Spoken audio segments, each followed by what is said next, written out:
भारत में एक से एक राजा हुए। इन राजाओं की तूती पूरी दुनिया में बोलती थी। आज हम इन्हीं राजाओं में से एक राजा की कहानी बताने जा रहे हैं। ये उस जमाने की बात थी जब भारत छोटे छोटे राज्यों में बटा हुआ था। सत्ता के लिए तलवारें खिंची रहती थीं, राजमहलों में साजिशें रची जाती थीं। उसी दौर में एक ऐसा राजा उभरा जिसने न सिर्फ अपने दुश्मनों को हराया बल्कि पूरे उपमहाद्वीप पर अपनी ताकत की छाप छोड़ दी। कहा जाता है कि उसके घोड़े 3 समंदर का पानी पीने की ताकत रखते थे। इतिहास उसे समुद्रगुप्त के नाम से जानता है।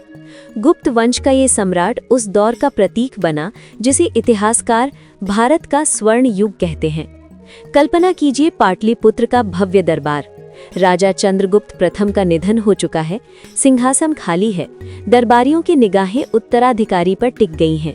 बड़े राजकुमार खुद को योग्य मानते हैं, लेकिन पिता ने छोटे बेटे समुद्रगुप्त को चुना था। इलाहाबाद स्तंभ प्रशस्ति में इसका उल्लेख मिलता है कि चंद्रगुप्त प्रथम ने दरबार के सामने समुद्रगुप्त को पृथ्वी का रक्षक बताया था, लेकिन ये फैसला महल के अंदर विद्रोह और खूनी संघर्ष की शुरुआत बन गया। इतिहासकारों के अनुसार समुद्रगुप्त का जन्म लगभग 335 ईस्वी के आसपास हुआ था। वो लिच्छवी राजकुमारी कुमार देवी का पुत्र था। इससे गुप्त साम्राज्य को राजनैतिक मजबूती मिली। पिता की मौत के बाद दरबार में भाई भाई आमने सामने आ गए। कुछ शोधकर्ताओं का मानना है कि काच नाम का बड़ा भाई कुछ समय के लिए राजा भी बना, उसके सिक्के भी मिले हैं, लेकिन समुद्रगुप्त ने विद्रोह कर सत्ता हासिल की। हरिवंश पुराण में उसे सर्वराजोच्छेता कहा गया है। इसका मतलब है सभी राजाओं को हराने वाला। सिंहासन पर बैठते ही समुद्रगुप्त ने अपने अभियान शुरू कर दिए। इलाहाबाद स्तंभ शिलालेख के अनुसार उसने आर्यावर्त के 9 राजाओं को हराया और दक्षिण भारत के 12 शासकों को पराजित किया। पूर्व में वो असम तक पहुंच गया। कुल मिलाकर उसने 21 राजाओं को झुकने पर मजबूर किया। उसकी रणनीति अलग थी।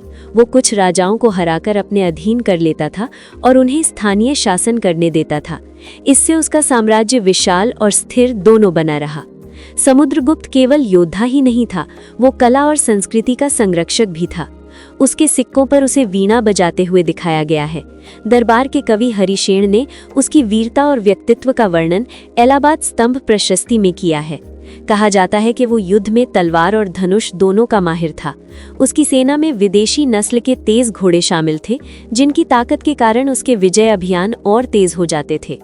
उसकी सबसे चर्चित परंपराओं में अश्वमेध यज्ञ भी शामिल था। इस यज्ञ में छोड़ा गया घोड़ा जिस राज्य से गुजरता था, वहां के शासकों को चुनौती मिलती थी। यदि कोई राजा घोड़े को रोकता था तो युद्ध होता था।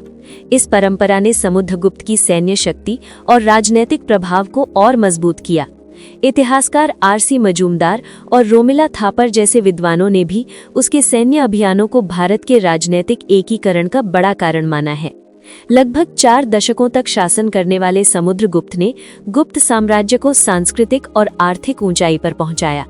इस दौरान साहित्य, विज्ञान, कला और शिक्षा का तेजी से विकास हुआ।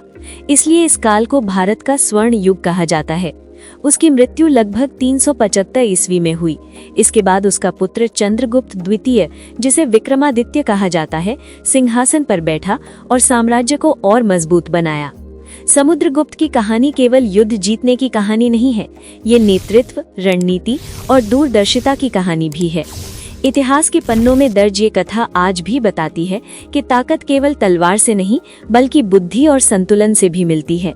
इलाहाबाद स्तंभ शिलालेख, हरिशेन की प्रशस्ति, हरिवंश पुराण और आधुनिक इतिहासकारों के शोध समुद्रगुप्त की महानता की पुष्टि करते हैं।